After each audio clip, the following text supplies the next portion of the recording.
Russia Ukraine போரில் இந்தியர்கள் 49 பேர் உயிரிழந்திருப்பதாக மத்திய அரசு தெரிவித்துள்ளது. இது தொடர்பாக உச்சநீதிமன்றத்தில் மத்திய அரசு தெரிவித்த தகவலில் 217 இந்தியர்கள் ரஷ்யா படையில் இணைந்திருந்த நிலையில் தூதரக முயற்சிகள் மூலம் 139 பேர் விடுவிக்கப்பட்டிருப்பதாக கூறப்பட்டுள்ளது. மேலும் 6 பேர் மாயமாகியுள்ள நிலையில் மற்றவர்களை மீட்கும் பணிகள் தீவிரமாக நடைபெற்று வருவதாக அரசு உறுதியளித்துள்ளது. வேலைவாய்ப்பு மற்றும் குடியுரிமை ஆசை காட்டி இந்திய இளைஞர்கள் போரில் ஈடுபடுத்தப்பட்டதாக உச்சநீதிமன்றம் கவலை தெரிவித்துள்ளது.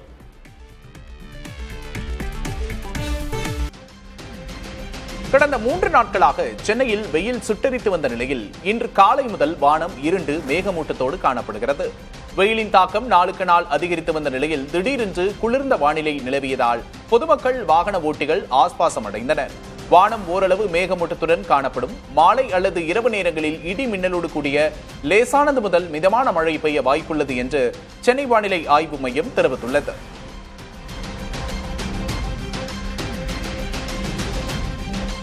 கோடை வெயில் வாட்டி வதைத்த நிலையில் சென்னையில் வெப்பம் தணிந்து குளிர்ச்சியான சூழல் நிலவியதால் மெரினா கடற்கரையில் ஏராளமான மக்கள் குவிந்தனர். தினமும் 100 டிகிரியை கடந்து வெப்பநிலை பதிவாகி வந்த நிலையில் இன்று காலை திடீரென்று கருமேகங்கள் சூழ்ந்தன. தரைக்காற்றின் வேகம் அதிகரித்திருப்பதால் குளிர்ச்சியான சூழல் நிலவியது. இதனால் குழந்தைகளோடு பொழுதை செலவிட கடற்கரைக்கு பொதுமக்கள் ஏராளமானோர் வந்தனர். இதனிடையே புழுதி புயல் ஏற்பட்டதால் அங்கு வந்திருந்த மக்கள் மற்றும் சாலையில் சென்ற வாகன ஓட்டிகள் அவதிக்குள்ளாகினர். மே மாதம் பார்த்தீங்கன்னா ஜாஸ்தி வெயில் எக்கச்சக்கமாக இருந்தது. நேற்றெல்லாம் முடியவே இல்லை வீட்டில் இருக்கிறதுக்கு. இன்னைக்கு கிளைமேட் காலையில் எழுந்துச்சு ரொம்ப நல்லா இருந்ததால சரி பீச் பக்கம் வரலாம் சொல்லி ஃபேமிலியோடு நாங்கள் வந்தோம். வந்து பார்த்தா ரொம்ப அருமையாக இருந்தது. நல்ல கிளைமேட் நல்லா இருந்தது. இல்லை வெயில்லாம் எதுவும் இல்லை, நல்லா கூலிங்காக இருக்குது. ஏரியா பனி காலம் போல இருக்குது. நேற்றுக்கு இருந்த வெயிலுக்கும் இன்னைக்கு இருக்கிற கிளைமேட்டுக்கும் டிஃப்ரெண்ட்டாக ஆயிடுச்சு. இன்னைக்கு ஒரு நாள்லேயே என்ஜாய் பண்ணுறோம். திருவண்ணாமலை மாவட்டம் வந்தவாசி அருகே ஆட்டோ ஓட்டுநர்கள் தங்களது ஆட்டோக்களின் மேற்கூரையில் பனை ஓலைகள் மற்றும் மர இலைகளை கட்டி நூதன முறையில் வெயிலின் தாக்கத்தை குறைத்து வருகின்றனர். மருதாடு கிராமத்தில் 107 டிகிரியை கடந்து வெயில் வாட்டி வதைக்கும் நிலையில் வெப்பத்திலிருந்து தங்களை பாதுகாத்துக் கொள்ள பல்வேறு முயற்சிகளில் மக்கள் ஈடுபட்டு வருகின்றனர். வெயிலின் தாக்கத்தால் தாகம் அதிகம் எடுப்பதாகவும் இதனால் தினமும் 5 லிட்டர் தண்ணீர் வரை அருந்துவதாகவும் ஆட்டோ ஓட்டுநர்கள் தெரிவிக்கின்றனர். நியூஸ்லேயும் சொல்கிறாங்க. இன்றைக்கி பார்த்தா செம வெயில், 3 நாளாக தாங்க முடியல வெயில். ஆட்டோவிலையும் பார்த்தா மரத்தையும் பனை ஓலையும் சேர்த்து பண்ணி ஆட்டோ ஓட்டிக்கின்னு இருக்கிறாங்க. அதேமாரி மரக்கன்றுங்களை வச்சு மழை பெய்யறதுக்கு பேணி காக்கணும். அரசாங்கமும் பொதுமக்களும் இணைந்து மரக்கன்றுகளை நட்டு பேணி காக்கணும்பா. நாடு முழுவதும் பெட்ரோல் டீசல் விலை தொடர்ந்து 3வது முறையாக உயர்த்தப்பட்டுள்ளது. சென்னையில் பெட்ரோல் லிட்டருக்கு 82 காசுகள் உயர்ந்து 105 ரூபாய் 31 காசுகளாகவும், டீசல் 87 காசுகள் உயர்ந்து 96 ரூபாய் 98 காசுகளாகவும் விற்பனையாகிறது.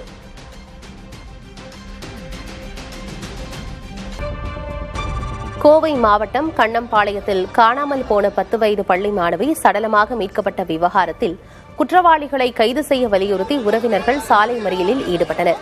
சூலூர் காவல் நிலையம் முன்பு சாலை மறியலில் ஈடுபட்டதால் திருச்சி சாலையில் கடும் போக்குவரத்து நெரிசல் ஏற்பட்டது. போராட்டக்காரர்களுடன் காவல்துறையின் உயரதிகாரிகள் பேச்சுவார்த்தையில் ஈடுபட்டனர். குற்றவாளிகள் மீது கடும் நடவடிக்கை எடுக்கப்படும் என சூலூர் எம்எல்ஏ சுகுமார் உறுதியளித்தார்.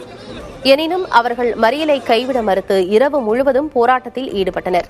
குற்றவாளிகள் கைது செய்யப்பட்டதாகவும் உரிய நடவடிக்கை எடுக்கப்படும் எனவும் ஐஜி ரம்யா பாரதி கூறியதை ஏற்று காலையில் போராட்டம் முடித்துக் கொள்ளப்பட்டது.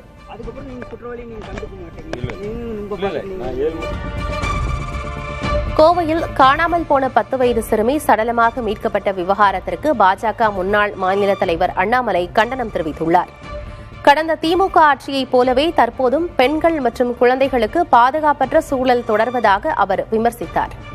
பெண்கள் மற்றும் குழந்தைகளின் பாதுகாப்பிற்கு முதல்வர் விஜய் தீவிர நடவடிக்கைகளை உடனடியாக எடுக்க வேண்டும் என்றும் அண்ணாமலை வலியுறுத்தியுள்ளார்.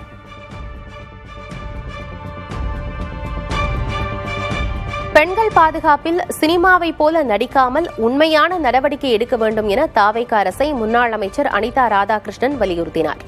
திருச்செந்தூரில் செய்தியாளர்களிடம் பேசிய அவர் கட்சியில் இளைஞர்களை இணைத்து பலப்படுத்த நடவடிக்கை எடுக்கப்பட உள்ளதாக கூறினார். 74 வயது ஆன போதிலும் மனதில் பட்டதை தைரியமாக பேசுவதற்கு தயக்கமில்லை என்றும் குறிப்பிட்டார். திமுக தலைவருக்கும் முன்னாள் துணை முதல்வருக்கும் மட்டுமே தான் கட்டுப்படுவேன் என்றும் அனிதா ராதாகிருஷ்ணன் தெரிவித்தார். சினிமாவில் நடிக்கிற மாதிரி நடிச்சுட்டா போதுமா? நடைமுறைப்படுத்த வேண்டாமா? என் தலைவருக்காரு, எங்களுடைய தலைவர், கழக தலைவர், மரியாதைக்குரிய தளபதிக்கு இணையாக மக்களை பற்றி சிந்திக்கக்கூடிய ஒரு தலைவர் இருக்கின்றார் என்று சொன்னால் இந்தியாவிலே யாரும் இல்லை என்பதை தான் வலுவாக நாங்கள் சொல்லுவோம். ஒவ்வொருவராக பார்த்தார். பெண்கள் எப்படி இருக்க வேண்டும், ஆயுதங்கள் எப்படி இருக்க வேண்டும், மீனவர்கள் எப்படி இருக்க வேண்டும், இப்படி பதமா பார்த்தார. அவருதான் தலைவர். தென்மேற்கு பருவமழை துவங்க உள்ள நிலையில் குற்றாலம் பிரதான அருவியில் பராமரிப்பு பணிகள் தாமதமாக நடைபெற்று வருவது சுற்றுலா பயணிகளிடையே கவலையை ஏற்படுத்தியுள்ளது. சாலை விரிவாக்கம், உடைமாற்றம் அறைகள் கட்டும் பணிகள் இன்னும் ஆரம்ப நிலையிலேயே உள்ளதால் இந்த ஆண்டு சீசனில் பயணிகள் குளிக்க அனுமதி கிடைக்குமா என்பது கேள்விக்குறியாகியுள்ளது. மழையின் காரணமாக பணிகள் மேலும் பாதிக்கப்படலாம் என்பதால் கூடுதல் பணியாளர்களை கொண்டு பணிகளை விரைந்து முடிக்க வேண்டும் என வியாபாரிகளும் பொதுமக்களும் கோரிக்கை விடுத்துள்ளனர்.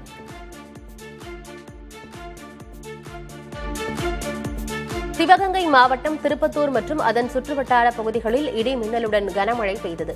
திருப்பத்தூர், காரையூர், திருக்கோஷ்டியூர், கீழச்சீவல்பட்டி, கோட்டையிருப்பு, ரணசிங்கபுரம், காட்டாம்பூர் உள்ளிட்ட பகுதிகளில் பெய்த கனமழையால் விவசாயிகள் மகிழ்ச்சியடைந்தனர். இந்த மழையால் சாலையோர பள்ளங்களில் தண்ணீர் தேங்கியது. வாகன ஓட்டிகள் வாகனங்களை இயக்க முடியாமல் மிகுந்த சிரமத்திற்கு உள்ளாகினர். சிறுபான்மையின சமூகத்தினரின் கோரிக்கைகளை நிறைவேற்றுவேன் என சிறுபான்மையினர் நலத்துறை அமைச்சர் ஷாஜகான் தெரிவித்தார். புதிய தலைமுறைக்கு பேட்டியளித்த அவர் சிறுபான்மையினரின் கோரிக்கைகளோடு விரைவில் முதல்வரை சந்திக்க உள்ளதாகவும் கூறினார். அதிகாரிகளுடன் கலந்து ஆலோசித்து சிறுபான்மையுடைய சமுதாயத்தினுடைய பல்வேறு கோரிக்கைகளை செவிமடுத்து அவர்களுக்கு ஆக வேண்டிய பல்வேறு காரியங்களையும் முதலமைச்சருடைய ஒப்புதலோடு மிகச் சிறப்பாக செயல்படுத்த முடியும் என்ற நம்பிக்கை நிறைவே இருக்கிறது. செய்து முடிப்போம். பல்வேறு கோரிக்கைகள் இருக்கிறது. வரக்கூடிய நாட்களிலே இந்திய முஸ்லீம் லீக்கினுடைய தேசிய தலைவர் காதர் மதீன் அவர்களோடு மாநில ஆலோசித்து சமுதாயத்தினுடைய கோரிக்கைகளை விண்ணப்பமாக வடித்து மாண்புமிகு முதலமைச்சர்களை சந்திக்க இருக்கிறோம். அந்த கோரிக்கைகளை முதலமைச்சர் செய்ய நம்புகிறோம். ஆதி திராவிடர் நலத்துறையில் நிரப்பப்படாமல் உள்ள காலி பணியிடங்கள் விரைவில் நிரப்பப்படும் என்று சமூக நீதித்துறை அமைச்சர் வன்னியரசு தெரிவித்துள்ளார். தலைமைச் செயலகத்தில் பொறுப்பேற்ற பிறகு துறை அதிகாரிகளுடன் அவர் ஆலோசனை மேற்கொண்டார். ஆதி திராவிடர் மற்றும் பழங்குடியினர் சமூக பொருளாதார மேம்பாட்டுக்கான தொழில் முனைவோர் திட்டத்திற்கு 75 கோடி ரூபாய் நிதி ஒதுக்கீடு செய்யும் கோப்பில் அமைச்சர் கையெழுத்திட்டார். மேலும் அறிவுசார் மையங்கள் அமைக்கவும் மாணவியர் விடுதிகள் கட்டுவதற்கும் நடவடிக்கை எடுக்கப்படுவதாக புதிய தலைமுறையிடம் தெரிவித்தார்.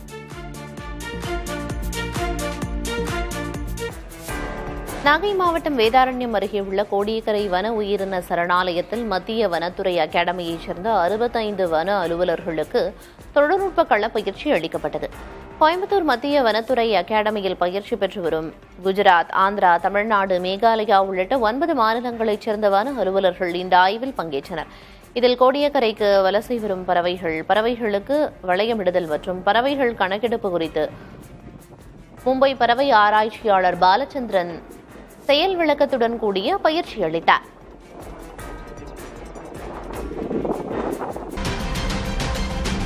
கடலோர தமிழகத்தில் வெப்ப அலை வீசக்கூடும் என சென்னை வானிலை ஆய்வு மையம் எச்சரித்துள்ளது. தமிழகத்தில் வரும் 26ஆம் தேதி வரை அதிகபட்ச வெப்பநிலை இயல்பை ஒட்டியே இருக்கக்கூடும் என்றும் அதிக வெப்பநிலையும் அதிக ஈரப்பதமும் இருக்கும் நிலையில் கடலோர தமிழகத்தின் ஓரிரு இடங்களில் அசௌகரியம் ஏற்படலாம் எனவும் தெரிவிக்கப்பட்டுள்ளது. சென்னையில் ஒரு சில இடங்களில் வெப்ப அலை வீசக்கூடும் என எச்சரிக்கப்பட்டுள்ளது. வானம் ஓரளவு மேகமூட்டத்துடன் காணப்படும் என்றும் மாலை மற்றும் இரவு நேரங்களில் இடி மின்னலுடன் மழைக்கு வாய்ப்புள்ளதாகவும் தெரிவிக்கப்பட்டுள்ளது. அதிகபட்ச வெப்பநிலை 40 முதல் 41 டிகிரி செல்சியஸை ஒட்டியும் குறைந்தபட்ச வெப்பநிலை 29 முதல் 30 டிகிரி செல்சியஸை ஒட்டியும் இருக்கக்கூடும் என கூறப்பட்டுள்ளது. சிவகங்கை மாவட்டம் திருப்பத்தூர் மற்றும் அதன் சுற்றுவட்டார பகுதிகளில் இடி மின்னலுடன் கூடிய கனமழை பெய்தது. திருப்பத்தூர், காரையூர், திருக்கோஷ்டியூர், கீழ்ச்சிவல்பட்டி, கோட்டையிருப்பு, ரணசிங்கபுரம், காட்டாம்பூர் உள்ளிட்ட பகுதிகளில் பெய்த கனமழையால் விவசாயிகள் மகிழ்ச்சியடைந்தனர். இந்த மழையால் சாலையோர பள்ளங்களில் தண்ணீர் தேங்கியது. வாகன ஓட்டிகள் வாகனங்களை இயக்க முடியாமல் மிகுந்த சிரமத்திற்கு உள்ளாகினர். மயிலாடுதுறை மாவட்டம் சீர்காழி மார்கோனி மந்த்ராலயா நகரில் உள்ள வேல்முருகன் ஆலயத்தில் வேல்மாறல் ஆன்மீக நிகழ்வு சிறப்பாக நடைபெற்றது. புதிய தலைமுறை மற்றும் புதுயுகம் தொலைக்காட்சி இணைந்து ஏற்பாடு செய்திருந்த இந்நிகழ்ச்சியில் தருமபுரம் ஆதீனம் 27வது குருமா சன்னிதானம் ஸ்ரீ மாசலாமணி தேசிக ஞான சம்பந்த பரமாச்சாரியார் சுவாமிகள் கலந்து கொண்டார். மேலும் வேலின் சக்தியை உணர்த்தும் ஆன்மீக தொகுப்பு நிகழ்ச்சியை புதுயுகம் தொலைக்காட்சி மற்றும் சீர்காழி மார்கோனி மஹால் இணைந்து நடத்தின. இதில் ஆன்மீக சொற்பொழிவாளர் புதுகை பாரதி கலந்து கொண்டு வேல்மாறல் நிகழ்ச்சி குறித்து சொற்பொழிவாற்றினார். தொடர்ந்து வேல்மாறல் ஆன்மீக நிகழ்வால் ஏற்படும் நன்மைகள் குறித்து தருமபுரம் ஆதீனம் எடுத்துரைத்தார். 300க்கும் மேற்பட்ட பெண்கள் கலந்து கொண்டு வேலுக்கு 108 மந்திரம் உச்சரித்து அர்ச்சனை செய்து வழிபாடு மேற்கொண்டனர். சீர்காழி எழுந்தருளி இருக்கும் முருகன் கோவில் மிக பிரசித்தி பெற்றது. அதில் வேல்மாறல் விருத்தத்தில் கலந்து கொண்டதற்கு ரொம்ப பெருமைப்படுற மகிழ்ச்சியானது. வேல்மாறல் என்ற மிக அருமையான நிகழ்ச்சியை புதிய தலைமுறை தொலைக்காட்சியும் புதுயுகம் தொலைக்காட்சியும் சீர்காழி மண்ணிற்கு மிக சிறப்பாக கொடுத்தார்கள். இந்த நிகழ்ச்சிக்கு தருமை ஆதீனம் குருமகா சன்னிதானம் அவர்கள் தலைமையேற்று ஆசிரியரை வழங்கியது எங்கள் அனைவருக்கும் சிறப்பு. குரு அருள் இல்லாமல் எந்த அருளும் இல்லை. குரு அருளோடு எங்களுக்கு இந்த திருவருளும் கிடைத்திருக்கிறது. மேலும் இந்த முருகப்பெருமானுடைய இந்த வேல்மாறல்ங்கிற நிகழ்வு என்பது இன்றுதான் எங்களுடைய மண்ணிற்கு என்ன என்றே தெரிய வந்தது. காரணம் என்னன்னா, நாங்கள் அந்த அளவுக்கு எல்லாம் இன்னைய காலகட்டத்தில் படிப்பு எல்லாமே வேற ஒரு படிப்பு படிக்கிறோம், வேற ஒரு வேலை செய்கிறோம். ஆனால் இந்த மந்திரத்திற்கு இவ்வளவு பெரிய மகிமை இருக்கும் என்பதை இன்று நாங்கள் உணர்ந்தோம். திருநள்ளாறில் உள்ள பிரசித்தி பெற்ற சனீஸ்வர பகவான் ஆலயத்தில் வைகாசி திருவிழாவை முன்னிட்டு சாமி ஊர்வலம் நடைபெற்றது. கடந்த 13ஆம் தேதி கொடியேற்றத்துடன் விழா தொடங்கிய நிலையில் தினந்தோறும் சாமி வீதி உலா நடைபெற்று வருகிறது. அதன்படி நேற்று இரவு தர்பாரண்யேஸ்வரரும் பிராணாம்பிகையும் இந்திர வாகனத்தில் எழுந்துருளி மாட வீதிகளில் ஊர்வலமாக சென்றனர். இந்நிகழ்ச்சியில் ஏராளமான பக்தர்கள் கலந்து கொண்டு சாமி தரிசனம் செய்தனர்.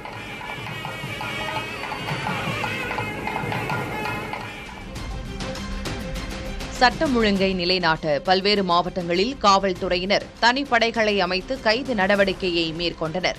சென்னை ஆவடி மாநகர காவல்துறையினர் மேற்கொண்ட நடவடிக்கையில் கடந்த 2 நாட்களில் 112 ரவுடிகள் கைது செய்யப்பட்டனர். திருவள்ளூர் மாவட்டத்தில் கடந்த 3 நாட்களில் சரித்திர பதிவேடு குற்றவாளிகள் உள்ளிட்ட 71 பேரிடம் நடத்தப்பட்ட விசாரணையில் 14 ரவுடிகள் கைது செய்யப்பட்டுள்ளனர். திண்டுக்கல் மாவட்டத்தில் ஒரே நாளில் 160 ரவுடிகளை கைது செய்து மாவட்ட காவல்துறையினர் அதிரடி நடவடிக்கையில் ஈடுபட்டனர். அதோடு சட்டவிரோத செயல்களுக்கு பயன்படுத்தப்பட்ட 706 இருசக்கர வாகனங்கள் பறிமுதல் செய்யப்பட்டுள்ளன. மதுரை மாவட்டம் சின்னகற்பூரம்பட்டியில் குடிநீர் மேல்நிலை நீர்த்தேக்க தொட்டி காரை பெயர்ந்து இரும்பு கம்பிகள் வெளியே தெரிந்தபடி ஆபத்தான நிலையில் உள்ளதாக மக்கள் அச்சம் தெரிவித்துள்ளனர். மேலும் தொட்டி அருகிலேயே அரசு துவக்கப்பள்ளி அமைந்திருப்பதால் மாணவர்களின் பாதுகாப்பு கேள்விக்குறியாகியுள்ளது. பலமுறை தீர்மானம் நிறைவேற்றியும் அதிகாரிகள் நடவடிக்கை எடுக்கவில்லை என குற்றம் சாட்டும் பொதுமக்கள் புதிய நீர்த்தேக்க தொட்டி அமைத்து தர கோரிக்கை விடுத்துள்ளனர். புதுக்கோட்டை கந்தர்வக்கோட்டையில் தேள் கடித்ததில் 10 வயது சிறுமி உயிரிழந்த சம்பவம் சோகத்தை ஏற்படுத்தியுள்ளது. கந்தர்வக்கோட்டை அருகே கணபதிபுரத்தைச் சேர்ந்த விவசாய தொழிலாளர்களான செல்லத்துறை ராஜேஸ்வரி தம்பதி வியாழக்கிழமையன்று தங்களது 10 வயது மகளோடு வயலுக்கு சென்றுவிட்டு வீடு திரும்பினர். வழியில் தேள் கடித்ததால் அழுது துடித்த சிறுமியை தஞ்சை அரசு மருத்துவமனையில் சேர்த்திருந்தனர். ஆனால் அங்கு சிகிச்சை பலனின்றி சிறுமி பரிதாபமாக உயிரிழந்தார். சிறுமியின் குடும்பத்திற்கு அரசு சார்பில் இழப்பீடு வழங்க வேண்டும் என்ற கோரிக்கை எழுந்துள்ளது.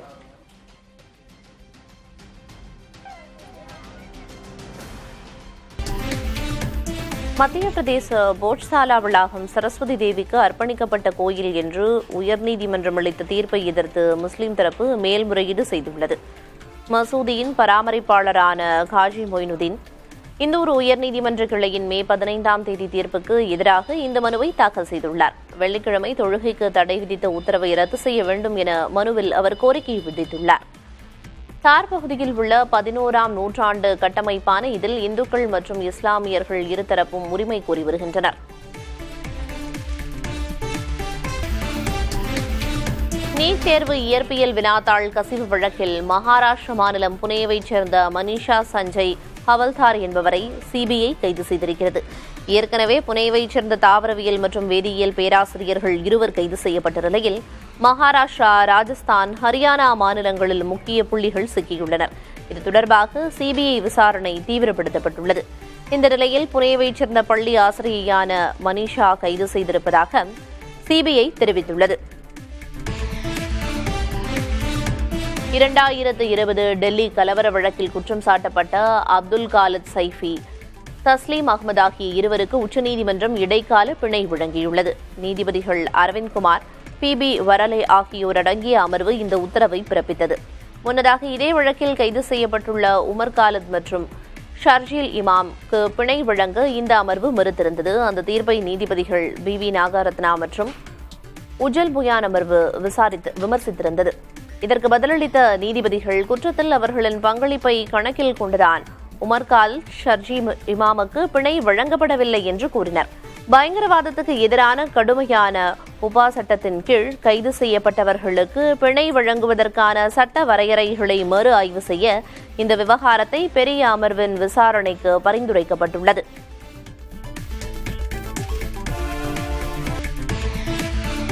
இமயமலையின் உயரமான பகுதியில் அமைந்துள்ள திபெத்தின் லாசா நகரம் சீனாவின் மிக முக்கியமான காஃபி கலாச்சார மையமாக உருவெடுத்திருக்கிறது. 10 லட்சத்திற்கும் குறைவான மக்கள் தொகை கொண்ட இந்த ஆன்மீக நகரத்தில் தற்போது 800க்கும் மேற்பட்ட காஃபி கடைகள் திறக்கப்பட்டுள்ளன.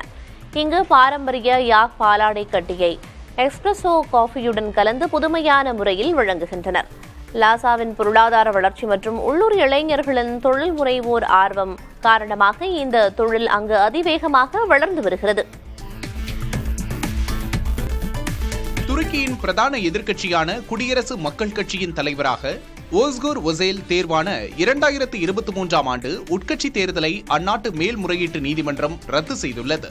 வாக்குப்பதிவில் முறைகேடுகள் நடந்ததாக கூறி ஓசேல் தலைமையிலான தற்போதைய கட்சி நிர்வாகத்தை நீக்கிய நீதிமன்றம் முன்னாள் தலைவர் கேமால் கிளிச்டாரோக்லுவை இடைக்கால தலைவராக நியமித்து உத்தரவிட்டது. இத்தீர்ப்பை முற்றிலுமாக நிராகரித்துள்ள ஓசேல், இது அதிபர் எர்டோகன் அரசின் தூண்டுதலால் நீதித்துறையின் மூலமாக நடத்தப்பட்ட சதி என்று குற்றம் சாட்டியுள்ளார். தங்களுக்கு சவாலாக விளங்கும் குடியரசு மக்கள் கட்சியை முடக்கும் இந்நடவடிக்கையை எதிர்த்து தொடர்ந்து சட்ட ரீதியாக போராடப் போவதாகவும் எதிர்க்கட்சியினர் அறிவித்துள்ளனர். இந்தியாவுக்கு 3 நாள் அரசுமுறை பயணம் மேற்கொண்டுள்ள சைப்ரஸ் அதிபர் நிக்கோஸ் பிரதமர் நரேந்திர மோடி சந்தித்து பேசினர். இந்த விரிவான பேச்சுவார்த்தைக்கு பிறகு இரு நாடுகளுக்கு இடையிலான உறவு ராஜதந்திர கூட்டணியாக அடுத்த கட்டத்திற்கு செல்வதாக பிரதமர் மோடி அறிவித்தார். உட்கட்டமைப்பு மற்றும் கப்பல் போக்குவரத்து துறைகளில் இருதரப்பு ஒத்துழைப்பை ஆழப்படுத்த கூட்டுப்பணிக்குழு ஒன்று அமைக்கப்பட்டுள்ளது. அடுத்த 5 ஆண்டுகளில் சைப்ரஸ் முதலீட்டை இரட்டிப்பாக்க இலக்கு நிர்ணயிக்கப்பட்டிருக்கிறது. உக்ரைன் மற்றும் மேற்காசிய போர்களை முடிவுக்கு கொண்டுவர இரு நாடுகளும் ஆதரவு தெரிவித்துள்ளன. மாநிலங்களவை உறுப்பினர் இடைத்தேர்தலில் தவிக கூட்டணிக்கு வெற்றி வாய்ப்பு பிரகாசமாக உள்ள நிலையில் அப்பதவி யாருக்கு என கேள்வி எழுந்துள்ளது. தமிழகத்தில் காலியாக உள்ள ஒரு மாநிலங்களவை உறுப்பினர் பதவிக்கான இடைத்தேர்தல் அடுத்த மாதம் நடைபெறவுள்ளது. ஒரு உறுப்பினர் பதவிக்கான இடைத்தேர்தல் என்பதால் தற்போது 120 எம்எல்ஏக்களை கொண்டுள்ள தவிக மற்றும் அதன் ஆதரவு கட்சிகளின் வேட்பாளர் வெல்வது கிட்டத்தட்ட உறுதியாகியுள்ளது. இந்த சூழலில் அந்த மாநிலங்களவை உறுப்பினர் பதவி யாருக்கு என கேள்வி எழுந்துள்ளது. காங்கிரசுக்கு ஒரு மாநிலங்களவை உறுப்பினர் பதவி வழங்குவதாக தவிக உறுதியளித்திருப்பதாக தெரிகிறது. அது காங்கிரஸ் நிர்வாகி பிரவீன் சக்கரவர்த்திக்கு வழங்கப்படும் என எதிர்பார்க்கப்படுகிறது. ஆனால் இந்த இடைத்தேர்தலில் தேர்ந்தெடுக்கப்படும் மாநிலங்களவை உறுப்பினர் 2 ஆண்டுகள் மட்டுமே அப்பதவியில் நீடிக்க இயலும். எனவே காங்கிரஸ் தற்போது அல்லாமல் 2028ஆம் ஆண்டில் 6 ஆண்டு பதவிக்கான தேர்தல் வரும்போது மாநிலங்களவை உறுப்பினர் பதவியை பெறலாம் என கூறப்படுகிறது. முதல்வர் விஜய்க்கு மலேசிய பிரதமர் அன்வர் இப்ராஹிம் வாழ்த்து தெரிவித்துள்ளார். தமிழக முதல்வராக விஜய் பொறுப்பேற்ற நிலையில் அவருடன் தொலைபேசி வாயிலாக உரையாடிய மலேசிய பிரதமர் அன்வர் இப்ராஹிம் வாழ்த்துக்களை பகிர்ந்து கொண்டார். மேலும் வரும் செப்டம்பர் மாதம் இந்தியாவில் நடைபெறவுள்ள பிரிக்ஸ் உச்சி மாநாட்டில் பங்கேற்க தான் இந்தியா வரவுள்ளதாகவும் வாய்ப்பு கிடைத்தால் தமிழகத்திற்கும் வருகை தருவதாக முதல்வர் விஜயிடம் அன்வர் இப்ராஹிம் தெரிவித்துள்ளார். முன்னாள் மத்திய அமைச்சர் அழகிரியின் மகள் கயல்விழி அமைச்சர் செங்கோட்டையனை தலைமைச் செயலகத்தில் சந்தித்து பேசினார். முன்னதாக அவர் முதல்வர் விஜயின் பதவியேற்பு விழாவிலும் பங்கேற்றிருந்தார். தனது தந்தை திமுகவில் மீண்டும் இணைக்கப்படாத நிலையில் தாவேகவில் இணைய கயல்விழி முயற்சித்து வருவதாகவும் முக்கிய பதவிக்கு அவர் குறிவைப்பதாகவும் ஏற்கனவே தகவல் வெளியாகியிருந்தது. பெண்கள் பாதுகாப்பில் சினிமாவைப் போல நடிக்காமல் உண்மையான நடவடிக்கை எடுக்க வேண்டும் என தாவேக அரசை முன்னாள் அமைச்சர் அனிதா ராதாகிருஷ்ணன் வலியுறுத்தியுள்ளார். திருச்செந்தூரில் செய்தியாளர்களிடம் பேசிய அவர், கட்சியில் இளைஞர்களை இணைத்து பலப்படுத்த நடவடிக்கை எடுக்கப்பட உள்ளதாக கூறினார். 74 வயது ஆனபோதிலும் மனதில் பட்டதை தைரியமாக பேசுவதற்கு தயக்கமில்லை என்றும் குறிப்பிட்டார். திமுக தலைவருக்கும் முன்னாள் துணை முதல்வருக்கும் மட்டுமே தான் கட்டுப்படுவேன் என்றும் அனிதா ராதாகிருஷ்ணன் தெரிவித்தார். சிறுவர்கள் நடிக்கிற மாதிரி நடிச்சுட்டா போதுமா? நடைமுறைப்படுத்த வேண்டாமா? என் தலைவர் எங்களுடைய தலைவர், கழக தலைவர், மரியாதைக்குரிய தளபதிக்கு இணையாக மக்களை பற்றி சிந்திக்கக்கூடிய ஒரு தலைவர் இருக்கின்றார் என்று சொன்னால் இந்தியாவிலே யாரும் இல்லை என்பதை தான் வலுவாக நாங்கள் சொல்லுவோம். ஒவ்வொருவராக பார்த்தார்.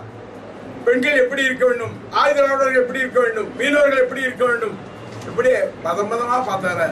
அவருடா தலைவர். தேவக்கோட்டையில் பாலியல் துன்புறுத்தலால் பாதிக்கப்பட்ட பெண் அளித்த புகார் மீது நடவடிக்கை எடுக்காத 5 காவலர்கள் பணியிடை நீக்கம் செய்யப்பட்டுள்ளனர். மதுரை தென்மண்டல ஐஜி விஜேந்திர பிடாரியிடம் பெண் ஒருவர் அளித்த புகாரில் தான் தேவக்கோட்டையில் கடந்த 19ஆம் தேதி ஆட்டோவில் பயணித்த போது அதன் ஓட்டுநர் தன்னை பாலியல் துன்புறுத்தல் செய்ததாக கூறியுள்ளார். இதுகுறித்த தேவக்கோட்டை நகர காவல் நிலையம், அனைத்து மகளிர் காவல் நிலையம் ஆகியவற்றில் புகார் அளித்த போது அதனை பெறாமல் தான் அலைக்கழிக்கப்பட்டதாக தெரிவித்துள்ளார். இதுகுறித்து விசாரித்த தென்மண்டல ஐஜி 2 காவல் ஆய்வாளர்கள் உட்பட 5 பேரை பணியிடை நீக்கம் செய்து உத்தரவிட்டார். புகாருக்கு உள்ளான ஆட்டோ ஓட்டுநர் தங்கசாமி என்ற மாதவன் கைது செய்யப்பட்டார். திண்டுக்கல் மாவட்டம் பழனியில் உழவர் சந்தை, RF ரோடு மற்றும் திருவள்ளுவர் சாலை பகுதிகளில் சாலையோர ஆக்கிரமிப்பு கடைகளை நகராட்சி அதிகாரிகள் அகற்றினர். முன்னதாக வாழ்வாதாரம் பாதிக்கப்படும் என கூறி வியாபாரிகள் அதிகாரிகளோடு பேச்சுவார்த்தையிலும் ஈடுபட்டனர். அப்போது வியாபாரிகளுக்கு பாதிப்பு ஏற்படாத வண்ணம் தகுந்த மாற்று இடவசதி செய்து கொடுக்கப்படும் என நகராட்சி அதிகாரிகள் உறுதியளித்தனர். இந்த சமரசத்தை ஏற்று வியாபாரிகள் அமைதியாக கலைந்து சென்றனர். முதற்கட்டமாக திருவள்ளுவர் சாலை பகுதியில் இருந்த ஆக்கிரமிப்புகள் முழுமையாக அகற்றப்பட்டு போக்குவரத்து சீரமைக்கப்பட்டது.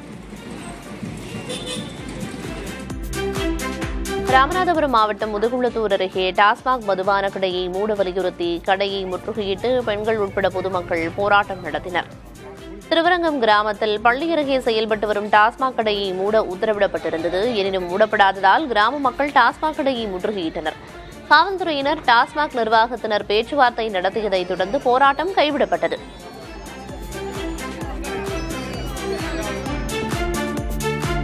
ராமநாதபுரம் மாவட்டம் மண்டபத்தில் மறுவாழ்வு முகாமில் உள்ள இலங்கை தமிழர்கள் போராட்டத்தில் ஈடுபட்டனர். முகாமில் சீராக மின்சாரம் வழங்கப்படாததால் மின் மோட்டார், மின்விசிறி போன்றவற்றை பயன்படுத்த இயலாமல் சிரமப்படுவதாக புகார் தெரிவித்து முகாம் நுழைவு வாயில் முன்பு போராட்டம் செய்தனர்.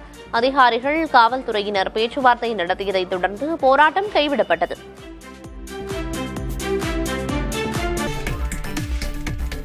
தமிழ்நாடு திரையரங்கு உரிமையாளர்கள் சங்கம் மற்றும் மல்டிபிளெக்ஸ் திரையரங்கு உரிமையாளர்கள் சங்க நிர்வாகிகள் சென்னை தலைமைச் செயலகத்தில் முதல்வர் விஜயை சந்தித்து 10 முக்கிய கோரிக்கைகளை முன்வைத்துள்ளனர்.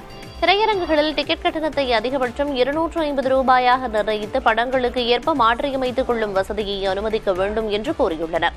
மேலும் உள்ளூர் பொழுதுபோக்கு வரியை நீக்க வேண்டும், திரையரங்க புதுப்பித்தல் நடைமுறையை எளிதாக்க வேண்டும் என்பன போன்ற கோரிக்கைகளை முன்வைத்துள்ளனர். மதுரை திருப்பரங்குன்றம் அருகே திருநகர் பகுதியில் உள்ள உச்சி கருப்பண சுவாமி கோயிலில் ஆண்கள் மட்டும் பங்கேற்ற கனிமாற்றுதல் திருவிழா நடைபெற்றது. இதையொட்டி பக்தர்கள் கொண்டு வந்த முக்கணிகளான மா, பலா, வாழைப்பழங்கள் சாமி சன்னதியில் உச்சி கருப்பண சுவாமி முன்பு குவியலாக படைத்து வழிபாடு நடைபெற்றது. பின்னர் பழங்கள் பக்தர்களுக்கு பிரசாதமாக வழங்கப்பட்டன. பிரசாதத்தை கோயிலை விட்டு வெளியே கொண்டு செல்லக்கூடாது என்ற ஐதீகம் பின்பற்றப்படுவதால் பக்தர்கள் தங்களால் இயன்ற அளவு பழங்களை சாப்பிட்டனர்.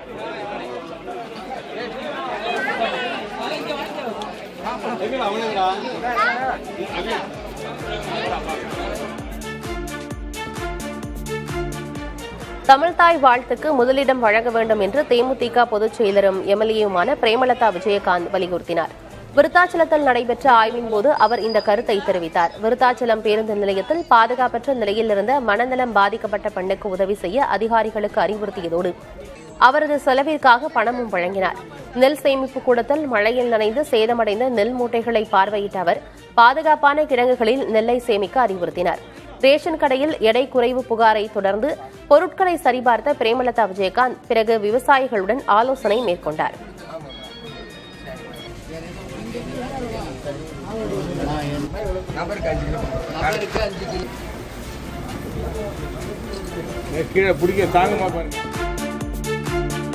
நெல்லை மாவட்டம் ராமையான்பட்டி புறக்காவல் நிலையத்தில் நடந்த பெட்ரோல் குண்டுவீச்சு சம்பவத்தில் தகவல் தெரிவிக்காமல் அலட்சியமாக இருந்த 3 காவலர்கள் சஸ்பெண்ட் செய்யப்பட்டனர்.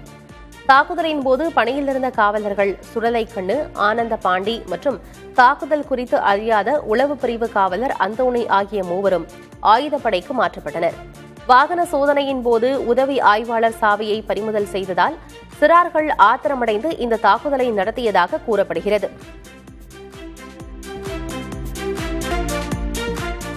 உள்ளாட்சி தேர்தலாக இருந்தாலும் நாடாளுமன்ற தேர்தலாக இருந்தாலும் இனி கடலூரில் தாவேகா கொடிதான் பறக்கும் என நகர்ப்புற வளர்ச்சித்துறை அமைச்சர் ராஜ்குமார் தெரிவித்தார். கடலூரிலிருந்து சட்டமன்றத்திற்கு தேர்ந்தெடுக்கப்பட்ட ராஜ்குமார் அமைச்சராக பொறுப்பேற்ற பிறகு முதல் முறையாக தொகுதிக்கு சென்றார். அப்போது அவர் காமராஜர், அம்பேத்கர், பெரியார், அஞ்சலையம்மாள் ஆகியோரது சிலைகளுக்கு மரியாதை செலுத்தினார்.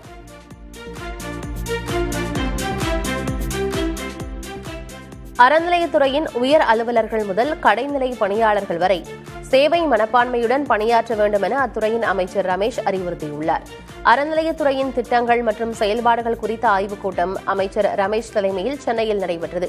இதில் பேசிய அமைச்சர், நமது பாரம்பரியம் மற்றும் கலாச்சாரத்தை பாதுகாக்கும் வகையில் நமது செயல்பாடுகள் அமைந்திட வேண்டும் எனவும் கூறினார். பக்தர்கள் முழு மன நிறைவோடு இறை தரிசனம் பெறுவதற்கு அனைத்து வசதிகளையும் உருவாக்கி தர வேண்டும் எனவும் அறிவுறுத்தினார்.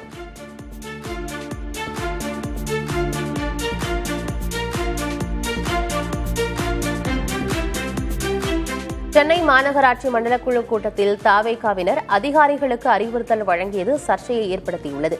சோழிங்கநல்லூரில் உள்ள சென்னை மாநகராட்சியின் 15வது மண்டலக்குழு அலுவலகத்தில் மாதாந்திர கூட்டம் நடைபெற்றது. இதில் சோழிங்கநல்லூர் தாவேகா எம்எல்ஏ சரவணமூர்த்தி பங்கேற்றார்.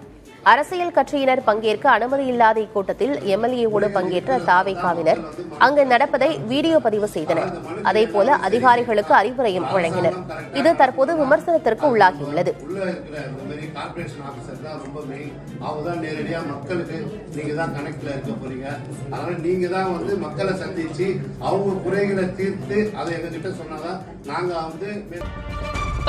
IAS அதிகாரிகளை இடமாற்றம் செய்து தமிழ்நாடு அரசு உத்தரவிட்டுள்ளது. குறிப்பாக சென்னை மாநகராட்சி ஆணையர் பொறுப்பிலிருந்து மாற்றப்பட்ட குமரகுருபரன் வணிக வரித்துறை செயலராக நியமிக்கப்பட்டுள்ளார். CMDA செயலராக இருந்த பிரகாஷ் வருவாய்த்துறை கூடுதல் ஆணையராக நியமிக்கப்பட்டுள்ளார். கரூர் மாவட்ட ஆட்சியர் பதவியிலிருந்து மாற்றப்பட்டிருந்த ரவிக்குமார் திருப்பத்தூர் மாவட்ட ஆட்சியராக நியமிக்கப்பட்டுள்ளார். அதேபோல் திட்டம் மற்றும் வளர்ச்சித்துறை செயலராக சந்தியா வேணுகோபால் சர்மாவும் தொழிலாளர் துறை ஆணையராக ஷில்பா பிரபாகர் சதீஷும் நியமிக்கப்பட்டுள்ளனர். IPS அதிகாரிகளை இடமாற்றம் செய்து தமிழக அரசு உத்தரவிட்டுள்ளது. காத்திருப்போர் பட்டியலில் இருந்த IG செந்தில்குமாரி சென்னை போக்குவரத்து காவல் IGயாக நியமிக்கப்பட்டுள்ளார். சென்னை மேற்கு சரக ஊழல் தடுப்பு பிரிவு காவல் கண்காணிப்பாளராக இருந்த டோங்ரே பிரவீன் உமேஷ் திருச்சி மாவட்ட காவல் கண்காணிப்பாளராகவும், திருப்பத்தூர் மாவட்ட காவல் கண்காணிப்பாளர் ஷியாமலா தேவி சென்னை பெண்கள் குற்றத்தடுப்பு பிரிவு கண்காணிப்பாளராகவும் நியமிக்கப்பட்டுள்ளனர். கோவை போக்குவரத்து காவல் துணை ஆணையர் அசோக் குமார் தென்காசி காவல் கண்காணிப்பாளராகவும், கிருஷ்ணகிரி மாவட்ட ASPயாக இருந்த அக்ஷய் அனில் வாக்கரே திருப்பத்தூர் மாவட்ட காவல் கண்காணிப்பாளராகவும், நாகர்கோவில் ASPயாக இருந்த லலித் குமார் பெரம்பலூர் மாவட்ட காவல் கண்காணிப்பாளராகவும் நியமிக்கப்பட்டுள்ளனர். ஆங்கிலேயர் துப்பாக்கிகளுக்கே அஞ்சாதவர்கள் காங்கிரஸ்காரர்கள் என காங்கிரஸ் அமைச்சர் சுற்றுலாத்துறை அமைச்சர் ராஜேஷ்குமார் தெரிவித்துள்ளார். தாவேகா அமைச்சரவையில் காங்கிரஸ் MLAக்கள் ராஜேஷ்குமார் மற்றும் விஸ்வநாதன் ஆகியோர் அமைச்சர்களாக பதவியேற்ற நிலையில் சென்னை கிண்டியில் உள்ள காமராஜர் நினைவிடத்தில் அஞ்சலி செலுத்தினர். பின்னர் கூட்டாக அவர்கள் செய்தியாளர்களை சந்தித்த போது திமுக கூட்டணியிலிருந்து வெளியேறி தாவேகாவுக்கு ஆதரவு அளித்தது குறித்த விமர்சனங்களுக்கு பதிலளித்துள்ளனர். விமர்சனங்களை பார்த்து நாங்கள் அஞ்சக்கூடிய ஆள் இல்லை. நாங்கள் ஆங்கிலேயர் துப்பாக்கியை பயப்படாத ஆளுகள். காங்கிரஸ் கட்சி என்பது சுதந்திரம் வாங்கி கொடுத்த கட்சி. அதனால யாரை பற்றி நாங்கள் கவலைப்பட வேண்டிய அவசியம் கிடையாது. எங்களுக்கு கொடுத்த பணியை நாங்கள் சரியாக செய்வோம்னுள்ளது நாங்கள் இந்த நேரத்தில் சொல்லிக்கிறோம். கூட்டணி ஆட்சி அமைந்திருக்கு எப்படி பார்க்குறோம்? அதான் ஏற்கனவே 59 ஆண்டு கால கனவு, எங்கள் கட்சிக்காரங்களுடைய விருப்பம், அது இன்னைக்கு நிறைவேறியது. எங்கள் தலைவர் ராகுல் காந்தி மக்களின் தலைவர், தமிழக மக்களினுடைய நம்பிக்கையை ஏற்று ஒரு கூட்டணி மந்திரி சபையை அவர்தான் இன்று அமைத்து பெரிய இந்தியாவினுடைய கதாநாயகனாக தலைவர் ராகுல் காந்தி அவர்கள் இன்று திகழ்கிறார். விமர்சனங்கள் என்பது வரவேற்கப்படுகிறது. ஆனால் கீழ்த்தரமான விமர்சனங்களை காங்கிரஸ் கட்சி என்றுமே புறந்தள்ளி முன்னேறி நடக்க பாடுபடும். சிறுபான்மையின சமூகத்தினரின் கோரிக்கைகளை நிறைவேற்றுவேன் என சிறுபான்மையினர் நலத்துறை அமைச்சர் ஷாஜகான் தெரிவித்தார். புதிய தலைமுறைக்கு பேட்டியளித்த அவர் சிறுபான்மையினரின் கோரிக்கைகளோடு விரைவில் முதல்வரை சந்திக்கவிருப்பதாகவும் கூறினார். அதிகாரிகளுடன் கலந்து ஆலோசித்து சிறுபான்மையுடைய சமுதாயத்தினுடைய பல்வேறு கோரிக்கைகளை செவிமடுத்து அவர்களுக்கு ஆக வேண்டிய பல்வேறு காரியங்களையும் முதலமைச்சருடைய ஒப்புதலோடு மிக சிறப்பாக செயல்படுத்த முடியும் என்ற நம்பிக்கை நிறைவே இருக்கிறது. செய்து முடிப்போம். பல்வேறு கோரிக்கைகள் இருக்கிறது. வரக்கூடிய நாட்களில் இந்திய முஸ்லீம் லீக்கினுடைய தேசிய தலைவர் காதர் மதீன் அவர்களோடு மாநில ஆலோசித்து சமுதாயத்தினுடைய கோரிக்கைகளை விண்ணப்பமாக வடித்து மாண்புமிகு முதலமைச்சர்களை சந்திக்க இருக்கிறோம். அந்த கோரிக்கைகளை முதலமைச்சர் செய்யப்படுப்பார்கள் என்று நம்புகிறோம். மேகதாதுவில் அணை கட்டுவதை எதிர்க்க தமிழகத்திற்கு உரிமை இல்லை என்று கர்நாடக துணை முதல்வர் டி.கே. சிவக்குமார் தெரிவித்ததற்கு அதிமுக பொதுச் செயலர் எடப்பாடி பழனிசாமி கண்டனம் தெரிவித்துள்ளார். கர்நாடக காங்கிரஸ் அரசுக்கு எதிராக தமிழக அரசு தெளிவான நிலைப்பாடு எடுக்க வேண்டும் என்றும் அவர் வலியுறுத்தினார். காவிரியில் தமிழகத்தின் உரிமையை மழுங்கடிக்கும் வகையில் கர்நாடக காங்கிரஸ் அரசு செயல்படுவதும் அதை தமிழக அரசு கைகட்டி வேடிக்கை பார்ப்பதும் ஆட்சி மாறினும் மாறாத காட்சியாகவே உள்ளதாக எடப்பாடி பழனிசாமி தெரிவித்தார். வேலூர் மாவட்டம் கணியம்பாடி பகுதியில் உள்ள செங்கல் சூளை உரிமையாளர்களிடம் தாவேகாவினர் மாமூல் கேட்டு மிரட்டியதாக குற்றச்சாட்டு எழுந்துள்ளது. இது தொடர்பாக தாவேகா ஒன்றிய செயலர் விஜயகுமார் மீது கிராம மக்கள் காவல் நிலையத்தில் புகார் கொடுத்துள்ளனர். ஆனால் குற்றச்சாட்டை மறுத்துள்ள விஜயகுமார் சட்டவிரோதமாக மண் கடத்துவதை தடுத்து கனிம வளத்துறை அதிகாரிகளுக்கு தகவல் கொடுத்ததால் தன் மீது திட்டமிட்டு பொய் குற்றச்சாட்டு சுமத்தப்பட்டுள்ளதாக விளக்கமளித்தார். கனிம வளங்கள் திருடப்படக்கூடாது, திருடப்படாமல் தடுக்கணும், அவ்வளோதான். இதை நான் இதை வேற மாதிரி சித்தரிக்கணுன்றதுக்காக அவங்க என்ன பண்ணுறாங்கன்னா 1 லட்ச ரூபா மாமூல் கேட்குறாரு இவருன்னு. மாமூல் கேட்குறவன் நான் ஏன் ஏடி மைன் சீட்லாம் போய் கம்ப்ளைண்ட் கொடுக்குறேன்? ஏன் எஸ்பி ஆஃபீஸுக்கு போகணும்? ஏன் இன்ஸ்பெக்டர் ஃபோன் பண்ணணும்? அதனால் நான் இப்போ போய் எஸ்பி ஆஃபீஸில் போய் கம்ப்ளைண்ட் கொடுத்து இதுக்கு ஒரு தீர்வு கிடைக்கணும்னு சொல்லிட்டு கேட்டுக்கிறேன்.